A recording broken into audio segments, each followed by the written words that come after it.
ভুতুরে ভোটার খুঁজতে বাড়িতে বাড়িতে ঘুরে ঘুরে অভিযান জিয়াগঞ্জ আজিমগঞ্জ তৃণমূল কংগ্রেস পরিচালিত পৌরসভার 14 নম্বর ওয়ার্ডের কাউন্সিলর অনিল চুরুলিয়ার নেতৃত্ব ও জিয়াগঞ্জ আজিমগঞ্জ পৌরসভার চেয়ারম্যান প্রসেনজিৎ ঘোষের সহযোগিতায় বাড়ি বাড়ি ঘুরে অভিযান।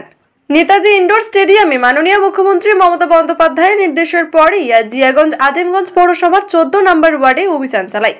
উপস্থিত ছিলেন জিয়াগঞ্জ আজিমগঞ্জ পৌরসভার চেয়ারম্যান প্রসেনজিৎ ঘোষ, জিয়াগঞ্জ আজিমগঞ্জ পৌরসভার 14 নম্বর ওয়ার্ডের কাউন্সিলর অনিল চুরুলিয়া ও জিয়াগঞ্জ আজিমগঞ্জ পৌরসভার টাউন সভাপতি অরুণ সাহা, এছাড়াও এক ঝাঁক তৃণমূল নেতৃত্বরা।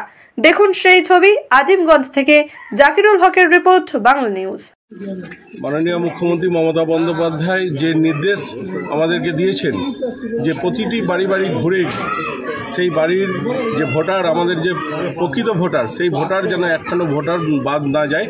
এবং বিভিন্ন রাজ্যের, আমরা শুনছি যে বিভিন্ন রাজ্যে বিহার, উত্তরপ্রদেশ, এইসব রাজ্য থেকে এখানে নাম তোলা হয়েছে।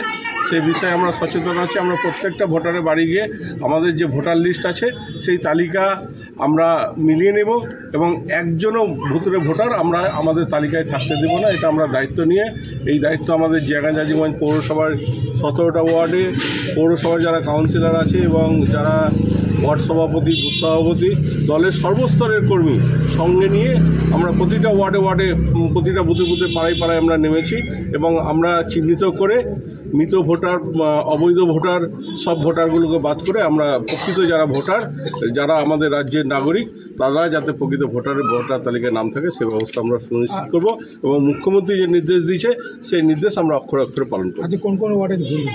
আজকে আমরা 14 নম্বর, পাশেই 17 নম্বর, এই দুটো ওয়ার্ড আছে, দুটো ওয়ার্ডে আমরা ঘুরবো এবং আমাদের প্রতিদিনই ছোট ছোট করে টিম করে প্রতিটি পাড়ায় পাড়ায়, প্রতিটি ওয়ার্ডে, প্রতিটি বুথে কাজ অলরেডি আমাদের চলছে এবং আমরা সেটা যে আমাদের টাউনের সভাপতি এবং আমরা যারা আছি তারা প্রত্যেকটা জায়গায় আমরা মনিটরিং করছি যে কোনো রকম কোনো জায়গায় যদি কোনো ভুতুরে ভোটারের দেখা পাওয়া যায় তাহলে নিশ্চয়ই আমাদেরকে খবর দেবে। আমরা বিরোধীরা একটা বিষয় সরব হচ্ছে যে ভুতুরে ভোটারের সন্ধানে যাচ্ছে কিন্তু বাড়ি বাড়ি গিয়ে এই মর্মে ভোট প্রচারও করছে তারা। বিরোধীরা মাঠে কোথায়? বিরোধীরা তো দেখা যায় না, শুধু তাদের সাম্প্রদায়িক বিভাজন করে ভাগ করে ভোট পাওয়ার চেষ্টা। আমরা 365 দিন মাঠে আছি, মানুষের সাথে আছি, মানুষের পাশে আছি, মানুষের আপদ বিপদ সুখ দুঃখে সর্বক্ষণের সাথী হচ্ছে তৃণমূল কংগ্রেস কর্মী। তৃণমূল কংগ্রেস কর্মী এবং জিয়াগঞ্জ আজিমগঞ্জ পৌরসভা ছাড়া অন্য কোনো রাজনৈতিক দলের কোনো কর্মীকে কোনো মানুষের আপদ বিপদে পাশে থাকা যায় না। আমরা আছি, আমরাই মানুষের পাশে থাকবো। এটা নতুন কিছু বিষয় না, সর্বক্ষণ তাদের সঙ্গে আমাদের যোগাযোগ আছে।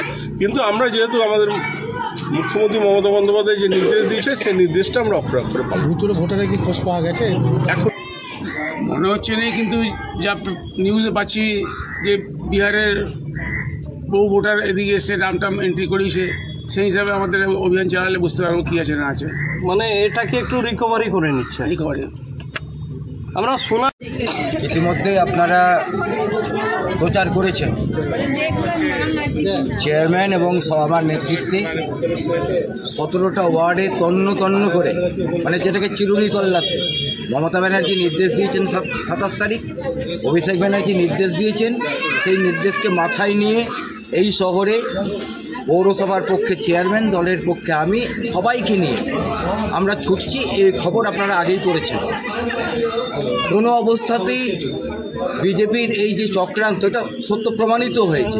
দিল্লি ভোটে কেজরিওয়াল হেরেছে, সেখানে প্রায় 20,000 বাইরের ভোটার পরবর্তীকালে চিহ্নিত হয়েছে। পশ্চিমবঙ্গে এটা আমরা হতে দেবো না। মমতা ব্যানার্জি নির্দেশ দিয়েছেন, আমরা ছুটছি। যদি আমাদের এখানে কোনো ভুতুরে ভোটার না থাকেও ভালো, কিন্তু শেষ দেখে আমরা ছাড়ব।